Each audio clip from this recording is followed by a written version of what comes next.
which I'm going to read.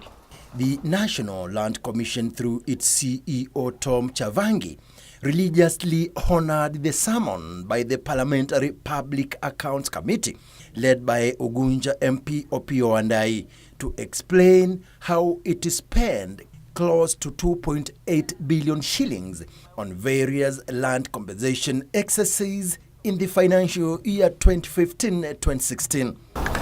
Are you admitting that as at 19th of June, when this report was being signed off, you had not complied? Yes, we had not submitted. Yes, we had not submitted. The red flag had been raised by the Office of Auditor General, which had sought proof of the spending in the year under question. The Commission could not justify or confirm the payments for the 17 projects before the House Committee. There was an inquiry that we undertook.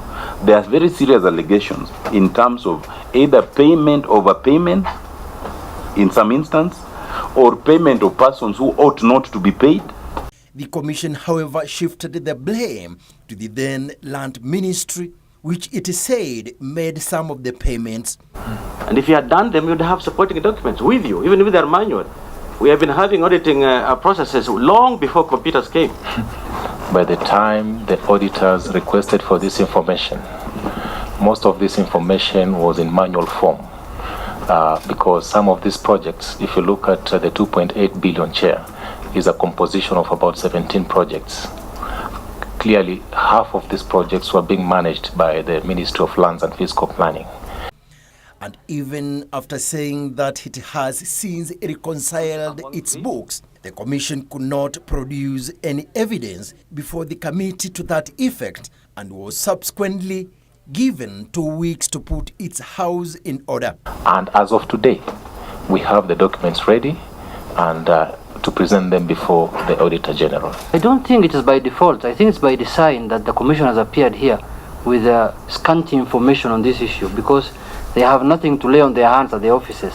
We shall ask you to go back to your offices to put your house in order, but then you will reappear here within 2 weeks from now. You'll begin.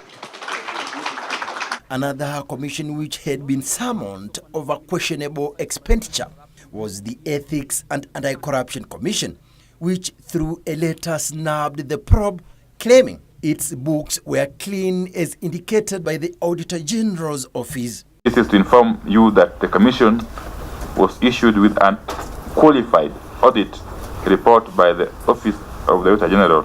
Therefore, no matters were referred to PAC.